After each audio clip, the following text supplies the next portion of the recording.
Thank you very much, Dalton. Good evening, fellow Toastmasters and dear friends. Good evening. Don't follow your passion. Now, who am I as a recent graduate that doesn't have a job to give career advice? Well, whatever I'm going to present tonight is based on actual statistics and research by these two people. One by 80,000 hours, a group that does research collaboration with Oxford University that does research specifically on career. And the second one is an author called Dr. Carl Newport, which writes a book called So Good They Can't Know You, which have a content that's similar to what I'm going to present tonight. So let's move on. What is one of those quotes that say, follow your passion? Okay, so this is one of them. The only way to do great work is to love what you do. It's by Steve Jobs. Sounds nice at the beginning, intuitively, it sounds nice, but if you think about it, your straight A students all love their subjects. If you went to O-levels and L-levels, you have all these straight A students, and if you ask them, do you like all the subjects that you take? Usually the answer is no, I only like this subject, but I can do chemistry, I can do physics, but my favorite subject is this thing. So you don't have to be good at what you're doing you don't have to like what you're doing to be good at it. Second example, this is a common quote that I see. Choose what you love, choose a job that you love, and whatever pathway that you have, no matter how stressful it is, at least you like it. Because it's a topic that you like, it's a job that you like, you never get stressed. Well, if you think about it that way, look at university students. They enroll to the course that they like. Okay, I like this course, I like biology. I'm taking biology assignments. Do they get stressed? Do they treat it as a job? Yes. Okay, so this quote is non-realistic. And my least favorite of all is by Deepak Chopra. Deepak Chopra, always go with your passions, even though it's not realistic, which I think is ridiculous, in which I will explain later. Now, all of these advices, I think, are very bad advice, okay? They're very bad career advice. Now, I'm going to talk about 3 things that will allow you to think what are the, why not to follow your passion, okay? Starting with number 1, right? Number 1 is that even though you're passionate about something, doesn't guarantee that you'll get that job at something. Let me explain why. When you say passion, right? Follow your passion. What does passion mean? It means something like this, right? Singing.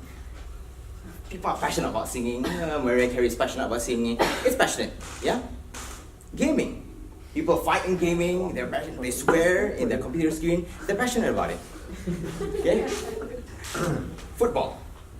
It's a sport that I don't understand, but people right now understand, okay? People are passionate about football. They stand up, they shout at the TV screen, they're passionate, right? Okay, according to research by University of Canada, if you look at 100 people, right, you might ask them, what are you passionate about? About 88 of them will say that they're passionate about football, passionate about arts, they're passionate about singing, alright? Okay. If I tell these 88 people, hey, follow your passion, even though it's not realistic, guess what? There's only 3 of them that will get the job. Because only 3 available slots are available per 100 people in terms of art, in terms of music, in terms of singing. Alright? So if you follow Deepak Chopra's advice, don't be realistic, even follow your passion, okay? Oh, you won't get anywhere. Next one. Next one is in terms of, even though you follow passion, your passion always changes. What do I mean by this? Passion doesn't actually mean just for gaming. Also means something like K-pop. People are passionate about K-pop. A lot of girls in school are passionate about K-pop. Right? But a lot of my friends who like K-pop in high school don't like K-pop anymore. Okay? Next one. Relationships. Right? Oh, you love this someone. You love them forever, right? You're the one. You're the one. And break up. So, doesn't mean you like them forever. Next one is, there are some people realistically, they're passionate about photography, they want to start a photography business, they start the business and then they don't like photography anymore. Right? The main point is that passion changes, alright? Your passion is a feeling and feelings change. Oh man. Lastly is the third point. third point is about, if not passion, what else should I follow? If not passion, what should I pursue? Now, to explain this, I will introduce this professor. He's called Benjamin S. Blue. He was an academic research professor a long time ago. He's passed away already. But his research is on correlating between passion, skill, and how likely a person is to succeed. All right? In basic terms, the result is that he doesn't found a correlation between an earlier passion and a person's success. Instead, what he found is something like this. Let me give you a case scenario, right? Case study. Imagine there's two students, okay? This Ron, okay? And then there's Harry Potter. Some of you who that watch Harry Potter might know who will be successful, okay? Let me explain to you, right? Okay, imagine these two people, they have the same amount of passion at the beginning, same amount of passion, same amount of interest in magic, right? But then the only difference between these two people is that they're assigned to different tutors.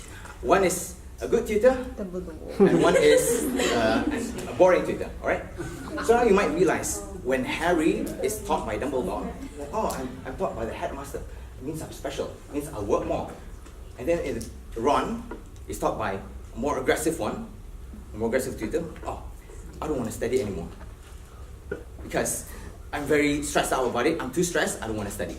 Okay? So in the end, if you look at it in the long term, Harry will study more, Ron will study less. In the end, that's what happens. And then, as it accumulates, Harry will receive more compliments. Okay, you're so good, you're the one, you know how to do magic. Oh, you're friends with Dumbledore, wow, that's nice. Whereas Ron will be more and more demotivated as he compares himself to Harry. The skills gap widen as year by year passes. In final year, what's the result? Harry's the main character.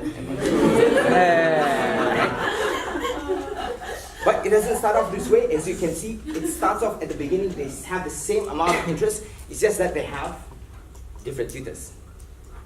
Right?